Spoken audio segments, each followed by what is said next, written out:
Un gouvernement français qui a éclaté toutes les thunes de l'État, après les événements de l'hélicoptère 19, avec une politique qui a démontré comment priver les Français de liberté, et maintenant, ce sont les Français qui doivent payer la négligence de leurs dirigeants.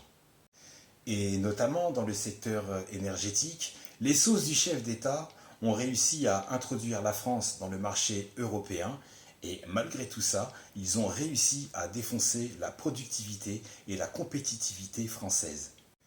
Mais alors se procurer des éoliennes dites écologiques mais en fait très polluantes en provenance de Chine, les Français ont dû payer des éoliennes pour n'obtenir à peine 4, 5, voire maximum 6% de l'énergie sur le territoire.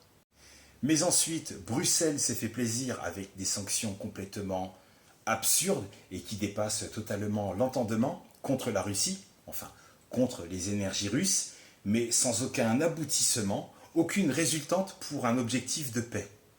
Mais en privant de gaz et d'électricité la population française à des prix malpropres, est-ce que tu te souviens, à l'aube de l'hiver 2022, on menaçait les Français d'être privés d'électricité et de gaz, de diverses coupures si les Français ne faisaient pas d'efforts. Mais en réalité, c'est du bluff. On ne peut pas couper tous les compteurs un à un comme il l'avait dit. C'est une stratégie. Oui, une stratégie pour dire au peuple, vous avez vu, on n'a rien coupé. Vous avez vu le peuple, avec vous, on est cool. Et boum, il te glisse un changement de la Constitution pour un troisième mandat présidentiel.